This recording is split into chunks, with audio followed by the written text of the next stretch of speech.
અખબારી નોંધમાં પણ આવી રીતે આપણે હવામાન સમાચાર હોય એના સમાચાર આપણે બનાવી શકીએ છીએ. અહીંયા અમે જે સમાચાર લીધા છે એ જમ્મુ કાશ્મીર ઉત્તરાખંડનું છે.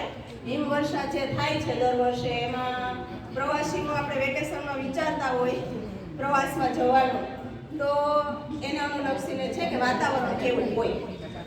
હવે વિશેષ સમાચારમાં લીધું છે કે આપણે અહીંયા ગુજરાતમાં દર વર્ષે ઉનાળો હોય એવી સ્થિતિ આકરી જ હોય. ગુજરાતમાં આ વર્ષે ઉનાળો અતિ આકરો અને માર્ચમાં જ હીટ વેવ આવશે એવા આજના ન્યૂઝ છે. આજથી 31 મે સુધીનું મોસમ વિભાગનું આવું પૂર્વ અનુમાન કરેલું છે. પછી આજનું હવામાન છે એની વાત છે કે સૂર્યપ્રકાશવાળું છે આજનું હવામાન. વૃષ્ટિ એટલે કે વરસાદ છે 0% છે.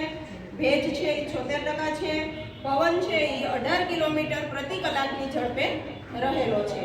એર ક્વોલિટી છે એ સંતોષજનક છે, એમાં કોઈ ફેરફાર છે નહીં. મોસમ વિભાગના જણાવ્યા મુજબ માર્ચ મહિનામાં મે અને જૂન જેવી સખત ગરમી પડશે, એટલે આપણે તૈયાર રહેવાનું છે, એલર્ટ રહેવાનું છે. શુક્રવારે રાજકોટમાં 32.4 ડિગ્રી તાપમાને ગરમીનો રેકોર્ડ તોડ્યો. ફેબ્રુઆરીમાં જ ગરમીનો પારો છે એ 32 ડિગ્રીથી પાર થઈ ગયો.